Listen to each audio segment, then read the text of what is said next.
T20 world cup లో ఆస్ట్రేలియాను team India ఇంటి దారి పట్టించింది. సూపర్ 8 దశను ఘనంగా ముగించేసింది. ఇప్పుడిక సెమీస్ కు సిద్ధమైంది. సెమీస్ పోర్లో బలమైన ఇంగ్లాండ్ ను ఢీకొట్టబోతోంది. సరిగ్గా 2022లోనూ ఇంగ్లాండ్ తోనే టీమిండియా సెమీస్ ఆడింది. కానీ అప్పుడు భారత జట్టు నిరాశపరిచింది.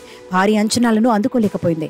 బట్లర్ సేన దూకుడు ముందు నిలవలేకపోయింది. సూపర్ 12 దశలో అద్భుతంగా రాణించిన సెమీస్ లో మాత్రం రోహిత్ సేన తేలిపోయింది. అడిలైడ్ ఓవర్లో జరిగిన మ్యాచ్ లో తొలుత బ్యాటింగ్ చేసిన భారత్ దూకుడు చూపించలేకపోయింది. 20 ఓవర్లలో 6 వికెట్లకు 168 పరుగులు చేసింది. 33 బంతుల్లో 66 పరుగులతో హార్దిక్ పాండ్యా టాప్ స్కోరర్ గా నిలిచాడు. కోహ్లీ 40 బంతుల్లో 50 పరుగులు చేశాడు. అయితే 169 పరుగుల టార్గెట్ తో బరిలో దిగిన ఇంగ్లాండ్ ను భారత బౌలర్లు కట్టడి చేయలేకపోయారు.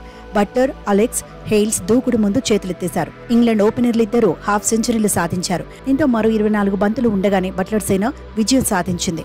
బట్లర్ 80 పరుగులు, అలెక్స్ హెయిల్స్ 86 పరుగులతో అజేయంగా నిలిచారు. టీమిండియాను చిత్తుగా ఓడించారు. అయితే ఇప్పుడు ఆ ఓటమికి బదులు తీర్చుకునేందుకు రోహిత్ సేనకు మంచి అవకాశం దొరికింది. ప్రస్తుత T20 వరల్డ్ కప్ లో డిఫెండింగ్ ఛాంపియన్ ను టీమిండియా ఢీకొట్టబోతోంది. దీంతో భారత జట్టు ఎలా ఆడుతుందా అనే ఉత్కంఠ అభిమానుల్లో ఉంది. ఇప్పటి వరకైతే టోర్నీలో టీమిండియాకు ఓటమే లేదు. గ్రూప్ దశలో ఆడిన అన్ని మ్యాచ్ల్లోనూ గెలిచింది. ఐర్లాండ్, పాకిస్తాన్, అమెరికాను చిత్తు చేసింది. కెనడాతో మ్యాచ్ వర్షార్పణమైన గ్రూప్ లో టాపర్ గా నిలిచింది. సూపర్ 8 దశలోనూ తీన్మార్ ఆడేసింది. ముందుగా ఆఫ్ఘనిస్తాన్ ను చిత్తు చేసింది. ఆ తర్వాత బంగ్లాదేశ్ పని పట్టింది. ఆ వెంటనే హాట్ ఫేవరెట్ అనుకున్న ఆస్ట్రేలియాను ఓడించింది. ఇంగ్లాండ్ మాత్రం ఆరంభం నుంచి టోర్నీలో సవాళ్లను ఎదుర్కొంది. ఓ దశలో బట్లర్ సేన అసలు సూపర్ 8 కు చేరుతుందా లేదా అని చర్చ జరిగింది. ఆస్ట్రేలియా చేతిలో ఓడినా ఒక మ్యాచ్ రద్దయినా చివరకు కావాల్సినంత రన్ రేట్ ను సాధించగలిగింది.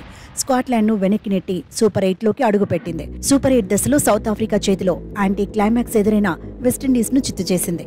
ఆ తర్వాత మెరుగైన రన్ రేట్ ను నమోదు చేస్తూ అమెరికా పైన పవర్ చూపించింది. కాన్ఫిడెన్స్ ను పెంచుకుని సెమీస్ కు సై అంటోంది.